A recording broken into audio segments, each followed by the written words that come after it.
What do you got? Ah! What's that? That looks sketchy. I know that's something new you've been doing, huh? This is about learning, the process of learning how to go in backwards, drop in backwards, I guess you could say. And I've been working on it. And again, it's a work in progress, certainly not perfect, but in case some of you guys are working on this, I thought I'd share it as well.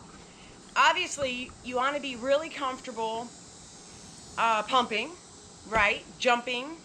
I would say, you know, be very comfortable pumping, stalling, jumping in and out, you know, that kind of thing.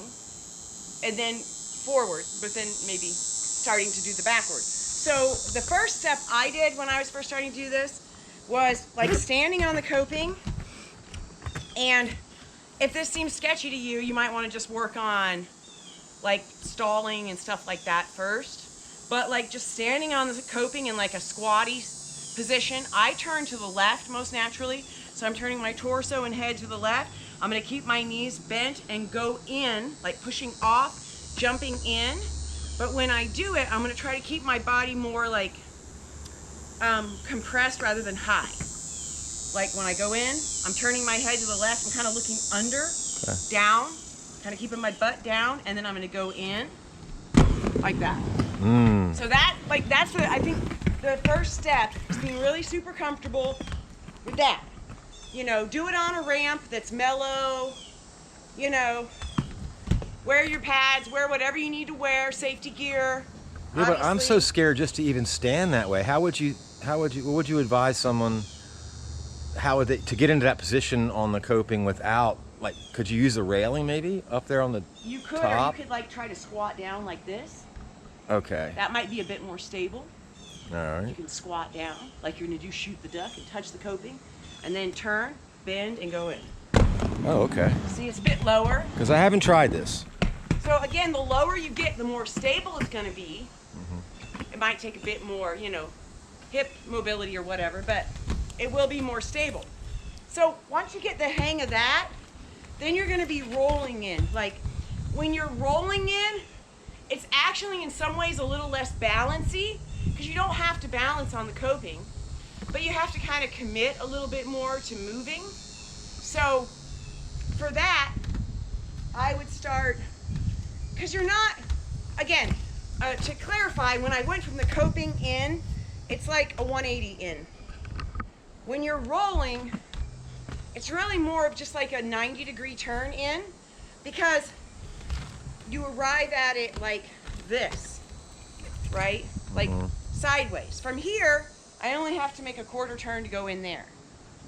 But it feels scarier, even though it's less of a turn, and you're skipping the coping. Like I go like this. I go rolling slow, pick up right, push up, and then that was when you get too far forward, you go like that. Yeah, well, that's okay. And then you slide on toes. Better to do that than back. Better right? do that than back. Okay. So again, that's the learning curve of the rolling backward dropping.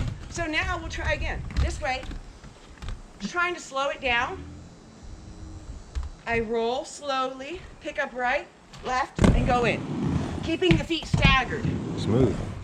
Again, this is slow. I'm doing real slow. So where's your weight? Like.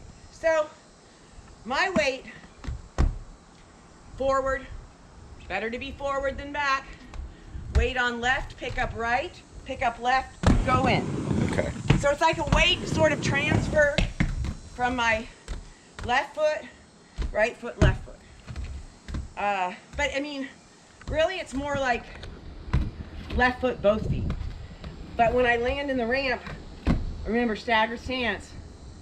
When I have staggered stance, whichever way you go, I mean, you might be turning the other way, stagger the other way, whatever you do, but having those staggered feet makes you stable, more stable. So let's try that again. Weight forward, knees bent, I'm rolling real slow, pick up right, oh, and I missed it. It's okay. I don't want to hit you. You're fine. If I go too far, I'll hit you. Hear me. That would be disastrous. All right, so I'll step off the ramp. Bit, pick up right and go in. Woo! There you go. It's like it's the tiniest of little hops. Like it's not like you're barely jumping. You're skipping that little 90-degree turn. Where do you look with your eyes? I'm sorry, I'm just asking. I look where, what I do is, well, it changes. First, when I'm back here, I look at the coping. When I get to the coping, I look at where I want to put my feet on the ramp. And then I look at the coping behind me. So there's like 3 points. Okay. First, from here, I'm looking at coping, kind of coming at like kind of a 45-degree angle toward it. And then as I hop over the coping, I'm looking where I kind of want to put my feet on the tranny. And then when I'm going fakie, I kind of look toward the coping behind me. All right. So starting here, I'm looking toward the coping. Now I'm going over the coping. I'm looking at the tranny. Now I'm looking at the other coping. I see. And then I fly back. I do it again. All right. Looking at coping, forward, push, looking at tranny, looking at coping, and I almost went off. I saw that. Okay. All right, another time. And coping, tranny, coping, and back. Ah! It's neat. It's like you float in. I like how you jump in. Like it's like. You don't have to jump a lot. No, it looks like you don't. Actually, if you keep your body a little lower and squattier, butt lower, and feet staggered, obviously, it's a very kind of small movement, but it sends you flying. So it could set you up for some cool run or something. Let's try it again. Going forward, push, turn, woo! Yeah, you get some speed when you land there. Get some speed. That's why I say, when you do it, again, starting from the being more stable on the coping actually takes a bit more balance, but because you don't have that rolling momentum, it won't be as fast. So you kind of like get the feel of it first, how fast, because when you go in, you're going to be flying. Like that one time I went forward, yeah. But it's always better to go forward onto your knee pads, toe stops, whatever, than to fly back and hit your butt, for sure, from experience. So anyways, if y'all have any tips to share on this, please put them in the comments below. I'd love to hear them. And please like, subscribe. We'll see you next time. Bye-bye.